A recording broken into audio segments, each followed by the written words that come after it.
So let's explore. Number 1, age of the earth. क्या आपको पता है कि धरती की एज 4.543 बिलियन ईयर्स है, मतलब कि 454 करोड़ ईयर्स।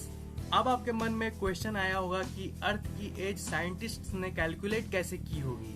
तो मैं आपकी इन्फॉर्मेशन के लिए बता दूं कि रेडियोमेट्रिक डेटिंग टेक्निक से कैलकुलेट की है साइंटिस्ट ने अर्थ की एज। यह एक टेक्निक है जिसमें साइंटिस्ट किसी भी पत्थर या किसी भी मटेरियल की एज कैलकुलेट करते हैं। तो इससे आप समझ ही गए होंगे कि सबसे पुरानी जो पत्थर मिली है हमें वो 4.5 बिलियन ईयर्स पहले की है, यानी धरती की फॉर्मेशन की टाइम की। और इससे हमें पता लगता है कि हमारी धरती 4.5 बिलियन ईयर्स पुरानी है। नंबर 2, टेम्परेचर ऑफ द अर्थ। वैसे तो धरती की एवरेज टेम्परेचर 16 डिग्री सेल्सियस है, लेकिन अर्थ पर ऐसे बहुत सारे प्लेसेस है जहां टेम्परेचर नॉर्मल से बहुत ज़्यादा डिफर करती है। 10 जुलाई 1930 को डेथ वैली यूनाइटेड स्टेट्स पर आज तक की सबसे हाईएस्ट टेम्परेचर रिकॉर्ड की गई है, जो 56.7 डिग्री सेल्सियस है।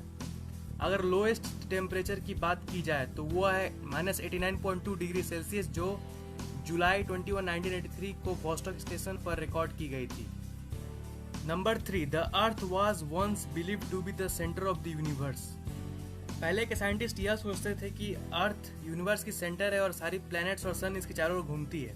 इस मॉडल को कहते हैं जियोसेंट्रिक मॉडल। फिर यह बंदा आया निकोलस कोपरनिकस। इस बंदे ने हेलियोसेंट्रिक मॉडल को प्रेजेंट किया। अकॉर्डिंग टू दिस मॉडल सन अर्थ के चारों ओर नहीं घूमती, बल्कि अर्थ सन के चारों ओर घूमती है। और ये तो हम जानते ही कि जियो मॉडल गलत है और हेलियो मॉडल बिल्कुल सही। Number 4, the rotation of the earth is gradually slowing down. जी हाँ, आपने अपने कानों से बिल्कुल सही सुना। अर्थ की रोटेशनल स्पीड धीरे धीरे स्लो होते जा रही है। अगर हम डी एक्सेलरेशन रेट की बात करें तो ये 17 मिली सेकेंड पर 100 ईयर्स की है। पर अर्थ की स्पीड कम क्यों हो रही है? क्या है ना कि मून अर्थ से दूर खिसकता जा रहा है लगभग 3.78 सेंटीमीटर पर ईयर के हिसाब से, और इसलिए धरती की रोटेशन स्लो होती जा रही है। धरती मून से जितना दूर जाएगी अर्थ की रोटेशन उतनी स्लो होती जाएगी। 3.78 सेंटीमीटर पर ईयर तो सुनने में ज्यादा नहीं लग रहा होगा, लेकिन अब मैं आपको बताता हूँ कि ये अमेजिंग क्यों है। कुछ 454 करोड़ साल पहले जब चांद नया नया था तब चांद धरती के बहुत ज्यादा ही सामने था, और उस वक्त हर एक दिन लगभग 6-7 घंटे का होता था।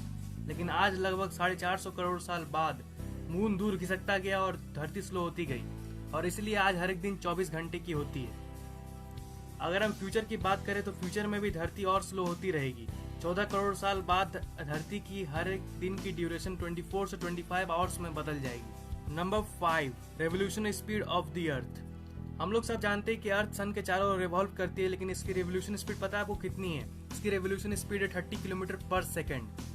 जितनी देर तक आप मेरी ये वीडियो देखे उतनी देर में अर्थ ने 6120 किलोमीटर ट्रैवल कर ली है। अमेजिंग बात तो यह है कि धरती अकेले ही नहीं बल्कि आपको भी साथ साथ ट्रैवल करवा रही है।